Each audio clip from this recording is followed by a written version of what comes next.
Tiga. Apa syaratnya? Syaratnya adalah Islam. Yang tidak Islam tidak boleh masuk ke kota Makkah. Karena tanah Makkah itu, tanah suci Makkah itu ada namanya tanah haram. Masjidnya disebut dengan Masjidil Haram. Mau masuk ke dalam tidak sembarangan, bukan pakai jas, bukan pakai dasi, bukan pakai koko, bukan pakai sarung, tapi pakai kain ihram. Nama tanahnya haram, nama Masjidil Haram, dan luas tanah haram itu panjangnya 42 km. Masjidil Haram di tengah. Lalu kemudian ada namanya Hudaybiyah, 22 km dari Ka'bah. Lalu kemudian ada namanya Arafah, 20 km. 20 tambah 22, 42 km. Ini batasan yang sudah ditetapkan oleh Nabi Ibrahim alaihi salam.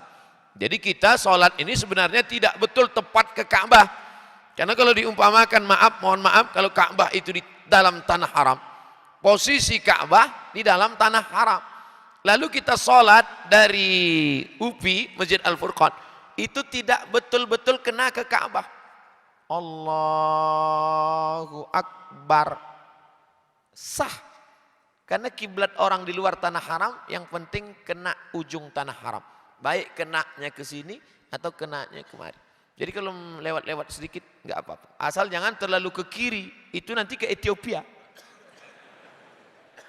Atau miringnya terlalu ke kanan, itu malah ke piramid Mesir. Makanya habis sholat gayanya gaya-gaya Fir'aun. Karena kiblatnya nggak tepat. Fawalli wajhaka syatral masjidil haram. Hadapkanlah wajahmu ke arah Masjidil Haram. Nanti anaknya nanya, papa. Ya, itu yang di Makkah itu namanya apa? Masjidil Haram. Oh. Tanahnya namanya apa? Tanah haram. Oh. Kalau pakai sabu-sabu hukumnya apa? Haram. Apa beda tanah haram dengan sabu-sabu? Jangan tanya-tanya. Haram diambil dari kata hurmatun, kehormatan, kemuliaan, keagungan. Tanah haram, tanah yang dimuliakan. Masjidil Haram, masjid yang diagungkan. Sabu-sabu haram. Karena kalau dipakai menghilangkan kehormatan dan kemuliaan. Seorang mahasiswa tertangkap menggunakan sabu-sabu, sakau. Tapi bukan anak UPI. Yang lain-lain lah, yang nggak mau nerima saya.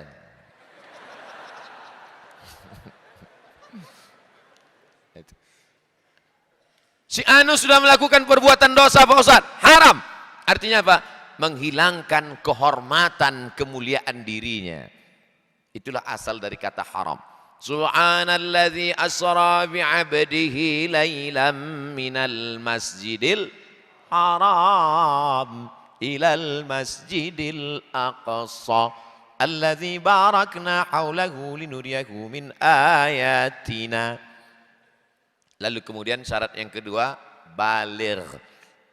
Baligh artinya sudah sampai usia, kalau perempuan menstruasi, kalau laki-laki mimpi basah. Ibu yang mau bawa anak berangkat tanya, sudah mimpi basah? Sudah, Ma. Malam tadi mimpi kena hujan.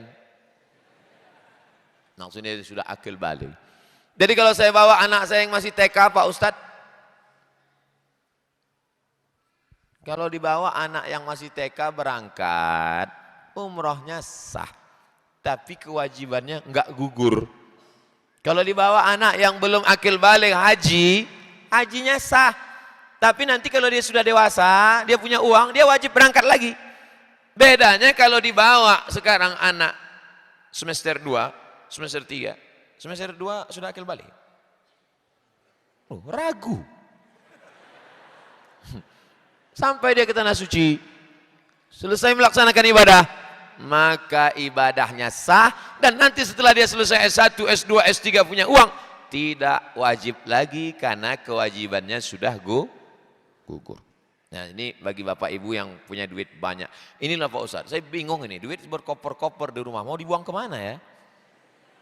Kalian buatlah lomba, mahasiswa UPI yang IP-nya 4 berangkatkan haji gratis. Setuju apa enggak setuju? Duitnya dari mana? Inilah yang kaya-kaya ini. Hai orang kaya-kaya. Kita tunjuk. Yang Ustaz tunjuk siapa? Kamera. Biar nanti kebetulan dia nonton. Saya ini kata dia. Hai kau kaya-kaya. Kau kaya bukan mobilmu besar. Kau kaya bukan dengan motormu mewah. Kau kaya bukan dengan jammu mahal. Tapi kalau kau kaya, gunakan hartamu untuk menyampaikan hamba-hamba Allah ke tanah suci Makkah Al-Mukarramah. Syarat wajibnya mampu. Ini sekarang banyak orang ngaku susah, nggak mampu. Bapak kok nggak berangkat haji? Kenapa nggak umroh? Saya belum mampu Pak Ustaz. Tapi ini mobilnya mahal, kredit. Rumah 2M, kredit. Rumah 2M, 2 miliar, 2 kali minjam. Mobil mewah, luar biasa. Tapi semuanya kredit. Tidak baik menjadi orang nampaknya kaya, tapi penuh dengan hutang. Di rumah itu semuanya kredit. Panci pun kredit. Yang lunas cuma istrinya aja. Itu pun karena Pak Kua melarang kredit. Waktu pas latihan, aku terima nikahnya dengan mahar sebentuk cincin emas, kredit. Kata Pak Kua harus cash. Na'udzubillah. Oleh sebab itu mampu. Walillahi 'alan nasi hajjul baiti man istata'a ilaihi sabila. Mampu. 4. Rukunnya ada 5. Mudah saja mengingatnya. Berniat, tawaf, sa'i, ta'allul, tertib, niat dari miqat. Labbaik Allahumma umrah, tawaf 7 putaran. Subhanallah walhamdulillah wala ilaha illallah wallahu akbar. Sa'i, Safa, Marwah, sampai Marwah gunting rambut. Tahallul, cukur rambut. Tartib artinya berurutan. Jangan sa'i dulu baru tawaf. Tidak berurutan. Atau masuk ke masjid langsung gundul aja. Mana tahu dia diajak orang. Dia kebetulan kerja di perusahaan. Sebetulnya dia nggak mau pergi umroh. Atasan maksa, ayo umroh. Sampai ke sana ngelihat tawaf panas. Wah, dia duduk aja. Pura-pura ngilang. Habis itu diguntingnya rambutnya. Tidak sah. Mungkin bosmu tidak tahu. Mungkin grupmu tidak paham. Tapi Allah subhanahu wa ta'ala melihat. La ta'khudhuhu sinatun wala naum. Dia yang tidak mengantuk dan tidak tidur. Ada namanya miqat. Masuk ke kota Bandung terserah.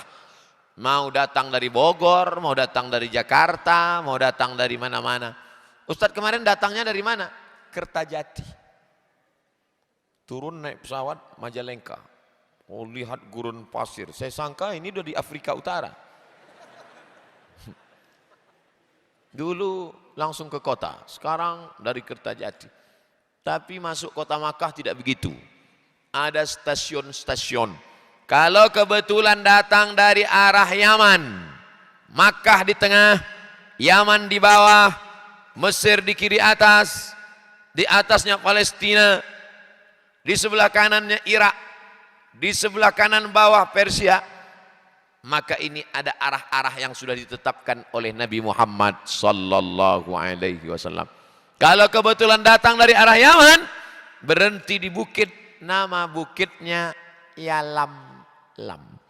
Makanya nanti waktu naik pesawat terdengar kapten pesawat atau siapa itu pokoknya yang ngasih pengumuman itulah. Thank you. All of our passenger, thank you. Nah, maka tanya kawan sebelah, dia ngomong apa? Ente nggak bisa bahasa Inggris? Bisa, cuman mic-nya kurang jelas. Rupanya dia ngasih tahu kepada seluruh jamaah umroh, sekarang nanti 30 menit lagi kita akan melewati Bukit Yalamlam. Maka berniatlah di sana. Pakailah kain ihram, ketika pesawat melewati Bukit Yalamlam, berniat dari atas. labbaik Allahumma umrah. Sampai ke Makkah, sampai ke Jeddah. Kemarin Pak Ustadz kami berniatnya dari Madinah. Bagi yang berniat dari Madinah, itu dia sudah dianggap mukim di Madinah. Sudah 3 hari, 4 hari, 4 malam di Madinah. Maka berniatnya tidak dari Alam-Lam. Orang yang dari Madinah, berniatnya di tempat namanya Zulhulaifah. Oh, Ustadz Somad enggak betul. Kemarin kami waktu di sana katanya bukan Zulhulaifah, namanya Bir Ali. Nama lamanya Zulhulaifah. Nama sekarangnya Bir Ali. Ini banyak anak-anak muda sekarang. Namanya siapa? Nama lama Ibrahim. Nama baru Bram. Nah, itu sebetulnya ada komanya. Bi'ru Ali. Bi'ru Ali. Bi'ru artinya sumur. Ali sumur Ali. Tapi karena orang susah membaca Bi'ru Ali, sebenarnya Bir Ali. Kebetulan ada jemaah baru taubat. Begitu dilihat Bir Ali, ada juga bir bintang di sini ya. Itu artinya sumur, bukan minuman keras khamar. Sampai di masjid, sekarang sudah jadi masjid. Masjid Bir Ali, mandi bersih-bersih pakai ihram, berniatlah. Labbaik Allahumma umrah. Aku sambut panggilanmu ya Allah melaksanakan umrah. Kalau datangnya dari Mesir Pak Ustadz, datang dari Mesir, naik kapal laut, nanti kapal lautnya berhenti. Seluruh jamaah umrah dari Mesir, berhenti sejenak kita akan berniat. Nama tempat berhenti itu namanya Juhfah. Tapi nama sekarangnya Rabi'.